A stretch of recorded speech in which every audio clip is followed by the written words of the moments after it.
Sang Panglima, Mualim menunjuk Tengku Bate sebagai kandidat yang diusung oleh Partai Aceh pada detik-detik terakhir pendaftaran.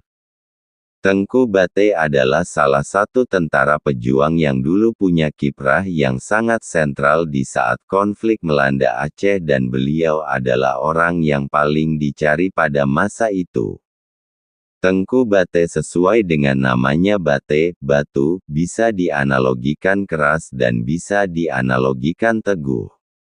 Kenapa beliau dipilih oleh Mualim sebagai kandidat yang diusung oleh Partai Aceh? Dikarenakan Tengku Bate punya kapasitas dalam menerima perintah dan melaksanakan perintah.